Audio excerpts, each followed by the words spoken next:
ಹಿಂಗಿತ್ತು ಅಂತ ಅಂದ್ಬಿಟ್ಟು. ಸೊ ನೀವು ಯಾವ ಸ್ಟೇಜ್ನ ರೀಚ್ ಆಗಬೇಕು ಅಂತಿದ್ರಿ ಅಂತ? ಅದೇ ನಾನು ಟಾಪ್ 3 ಅಲ್ಲಿ ಖಂಡಿತ ಇರ್ತೀನಿ ಅಂತ ಅನ್ಕೊಂಡಿದ್ದೆ. ಬಟ್ ಮನೆ ಆಚೆ ಹೋಗುವಾಗ ತುಂಬಾ ಬೇಜಾರಾಯ್ತು. ಯಾಕಂದ್ರೆ ಮನೆಗೆ ತುಂಬಾ ಕನೆಕ್ಟ್ ಆಗ್ಬಿಟ್ಟಿದ್ದೆ. ಒಂದು 3 ಮಂತ್ಸ್ ಅದೇ ಮನೇಲಿ ಇದ್ವಲ್ಲ, ತುಂಬಾ ಬೇಜಾರಾಯ್ತು. ಮತ್ತೆ ಈ ಮನೆಗೆ ಎಂಟರ್ ಆಗಕ್ಕಾಗಲ್ಲ. ಅಲ್ಲಿ ಕಳೆದಿರೋ ಕ್ಷಣಗಳು, ಲೈಕ್ ಆ ಸೋಫಾ ಆಗಲಿ, ಅಡುಗೆ ಮನೆ, swimming pool, gym area, so ಪ್ರತಿಯೊಂದು ನನಗೆ ಮೋಸ್ಟ್ಲಿ ಸಾಯೋ ತನಕ ಕಾಡುತ್ತೆ ಅಂತ ಅನ್ಸುತ್ತೆ. ಸರ್ ನೀವು ಅನ್ಕೊಂಡಿದ್ದೀರಾ ಗಿಲ್ಲಿ ನಟ ಗೆಲ್ತಾರೆ ಅಂತ ಅಂದ್ಬಿಟ್ಟು? ಅನ್ಕೊಂಡಿದ್ದೆ ನಾನು ಗಿಲ್ಲಿ ಡಿಸರ್ವಿಂಗ್ ಕ್ಯಾಂಡಿಡೇಟು.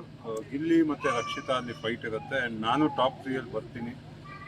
ಎಲ್ಲೋ ಇತ್ತು ನನಗೂ ಒಂದು ಮನಸ್ಸಲ್ಲಿ, ನನಗೂ ಒಂದು ಚಾನ್ಸ್ ಇದೆ ಅಂತ. But very happy that Gilli and Rakshita top 2. ಯಾಕಂದರೆ ನನಗೆ ಫೇವ್ರೇಟ್ ಇದ್ದಿದ್ದೆ ಗಿಲ್ಲಿ ಮತ್ತು ರಕ್ಷಿತಾ. ನಾವು 3 ಜನನೂ ಟಾಪಲ್ಲಿ ಬಂದ್ವಲ್ಲ, ನನಗೆ ಅದು ತುಂಬ ಖುಷಿ ಆಯಿತು. ಓಕೆ ಓಕೆ ಸರ್, ಫೈನಲ್ ಆಗಿ ಏನು ಹೇಳ್ತೀರಾ ಸರ್? ಏನಿಲ್ಲ, ಇಡೀ ಕರ್ನಾಟಕ ಜನತೆ ನನಗೆ ಸಪೋರ್ಟ್ ಮಾಡಿ ಇಲ್ಲಿ ತನಕ ತಗೊಂಬಂದಿದ್ದೀರ, ಫೈನಲ್ ತನಕ. Thank you so much. ನಿಮ್ಮ ಈ ಪ್ರೀತಿ ಯಾವತ್ತೂ ಮರೆಯಲ್ಲ. ಆ್ಯಂಡ್ ಈ ಪ್ರೀತಿನ ಇಲ್ಲೇ ಸ್ಟಾಪ್ ಮಾಡಬೇಡಿ. ಈ ಪ್ರೀತಿನ ಇನ್ನೂ ಕೊಡ್ತಾನೆ ಇರಿ, ಇನ್ನೂ ನನ್ನ ಮೇಲೆ ತೊಗೊಂಡೋಗಿ. ನಿಮ್ಮನ್ನು ಯಾವತ್ತೂ ನಾನು ಮರೆಯಲ್ಲ. Thank you. Thank you sir. Sir thank you sir. All the best sir. ಮುಗಿತಾ ಹೋಗೋದಾ ಸರ್?